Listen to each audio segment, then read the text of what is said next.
Good morning, good afternoon, and good evening, everybody. Thank you for tuning in to another Supatease video. And we got a first look at the 10.0.7 patch update. This is going to be the next mini patch. It is going to have a huge amount of class changes in it, of which we are going to be covering. It's also going to give us access to new content. It's going to give us access to new class race combinations. The monk particularly is going to be getting a lot more access, but obviously I'm going to be focusing more on the class changes. What's going on? Our class is getting stronger. Are they getting weaker? Is your class getting the attention that it needs and it deserves, or is it just being forgotten and left in the dust? And if you want to make sure that you're staying up to date with patch changes like this, then do make sure to hit the subscribe button. Your support is greatly appreciated. We did just hit 50,000 subscribers, and I am eternally grateful. So thank you on the journey to 100K. But let's begin here. We've got Unholy Death Knight. We got a lot to cover. Epidemic is now going to be swapped places with Unholy Blight within the talent tree. Little uncertain. Death Knights, you guys are going to have to let me know what this means for you exactly, if it's a nerf or a buff, or just nothing happens. Pestilence implementation has been updated to better reflect the functionality of the tooltip. Rotten Touch duration has been increased to 10 seconds, up from 6. It is important to note that it seems like they're focusing on bringing up the strength of a lot of talents that are never selected. So definitely pay attention to those talents that you're never picking, because those might be popping up in the near future as more viable options. Runic Mastery now also increases Runic Corruption's rune regeneration rate by an additional 10 to 20%. Commander of the Dead has been updated to always buff your nearby Gargoyle or Dark Arbiter and Army of the Dead ghouls for 30 seconds after using Dark Transformation, so some bug fixes. It also says that there are going to be additional changes for Unholy Death Knights coming in the future for 10.0.7. Hopefully this means you're going to get stronger and not weaker, but we will have to wait and see. Now for Druid, they are buffing the ever-living everything out of this talent right here. Protector of the Pax cap now stores up to 400% of the Druid spell power for Boomkin, Feral, and Guardian, and 300% for Resto. This is up from 240. So the healing on this talent might become a lot more valuable. I'm interested to see if it does, because it would make regrowth a lot better to press. This will make it extraordinarily powerful for Feral Druids that have it instantly. So do take that into account. There's a lot of healing for Feral Druid. Could be really nasty. As a result, we got a lot of Resto Druid changes here. New talent, Tranquil Mind, increases Omen of Clarity's chance to activate clear casting to 5%, and your clear casting can stack one additional time. So if you're finding struggles using your clear casting, this will allow you to get a stack of it and pump out multiple ones. This will be really effective in tree form when you're also juggling maintaining your hots on the target as well as the instant regrowths that you have. So perhaps this is going to be selected. New talent, Deep Focus. I'm really mad that they brought this back, but when Moonfire, Rake, Rip, or Rejuve are active on a single target, their effects are increased by 40%. This is basically only going to be viable for Moonfire. Now, maybe some sort of feral weaving, actually, now that I'm thinking about this. If you run some sort of feral affinity style in cat form, because 40% on Rake and Rip could be a lot. But I don't know if that's enough, to be honest. But we'll have to wait and see. This could be a buff to your single target and cat form damage, which would be really good for you in twos, not that you aren't already amazing in twos as the rest of Druid. Embrace of the Dream now also triggers on targets with the regrowth heal over time effect. Regenerative Heartwood now also extends the duration of Ironbark by 4 seconds, so the swapping between those two talents going to be a bit more competitive. Natural Wisdom is now a baseline effect on Innervate for Resto Druids and no longer increases mana regeneration by 5%, and the additional Innervate's effectiveness has been reduced to 50%, down from 100%. So curious to see what they replaced there. Improved Wild Growth has moved to a new location on the slot to the right.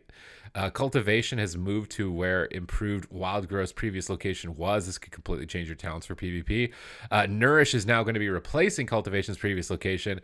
They really just want to hammer this Nourish in, man. I know a lot of Druids are already taking it, but I was finding ways to not take it, and I was pretty happy about it because I didn't want to get a keybind for it, but they really want this thing selected, it seems like. Tranquil Mind occupies Nourish's previous location. Ooh. Okay. Ooh. The Forest Flow and Wild Synthesis choice node has moved to a new location directly below the Nourish's new location. This is the one that buffs it, so you get an instant Nourish. So obviously everything's got to get rearranged here once again.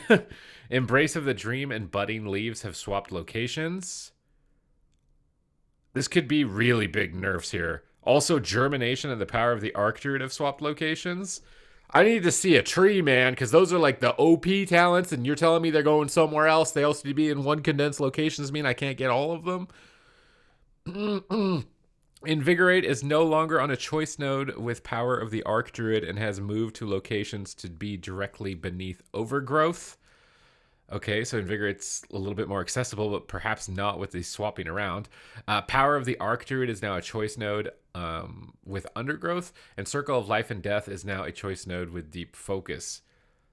Man, I feel like this talent tree has been revamped like 4 times now, but 10.0.7, like that could be really detrimental or amazing. I'm starting to lean more so towards the detrimental in my estimate. For the Drakthir, they're getting some buffs to their racials, so you're going to get a little bit more stamina, a little bit more survivability. Definitely needed for devastation.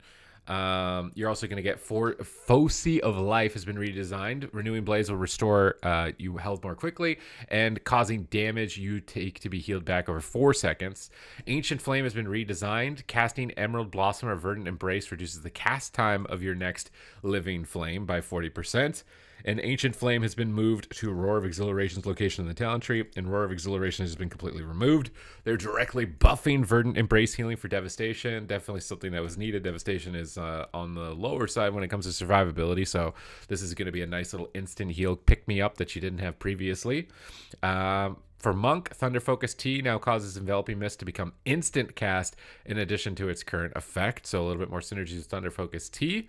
For Protection, we're seeing Faith in the Light's block value increased to 15 to 30 from 5 to 10. Focused Enmity has been redesigned. When Avenger's Shield strikes a single enemy, it deals additional holy damage, and they've corrected a tooltip error with the Light of the Titans heal over time effect.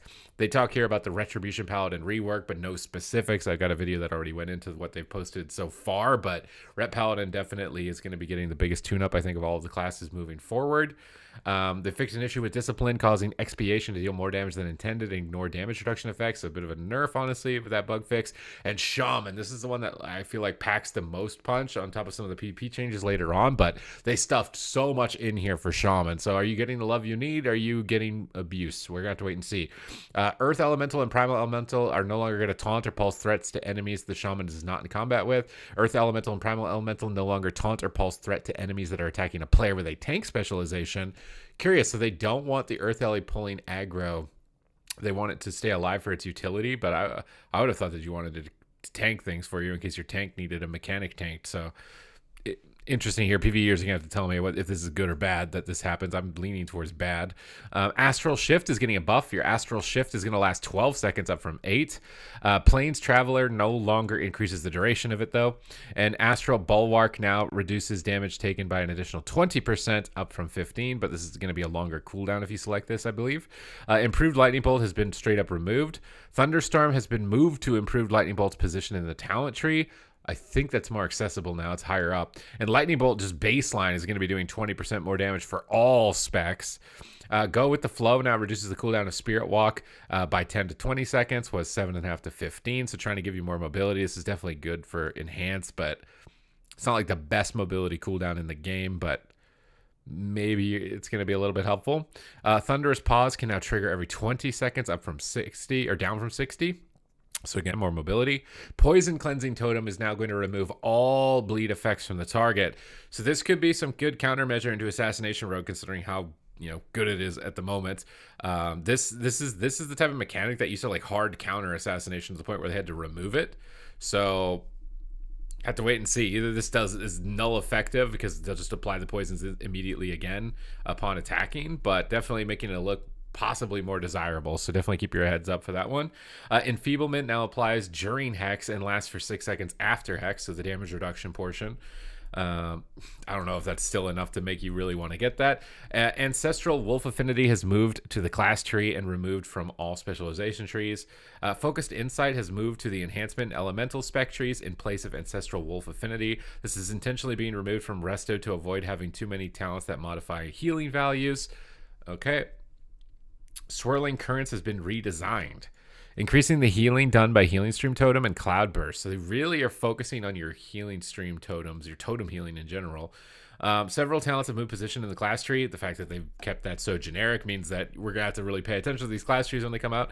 Healing Stream Totem has swapped positions with Spirit Walker's Grace in the talent tree. That's a bottom to the top swap, so it's going to be a little bit more accessible for healing, but the aura mastery will be a little bit more out of the way, I think.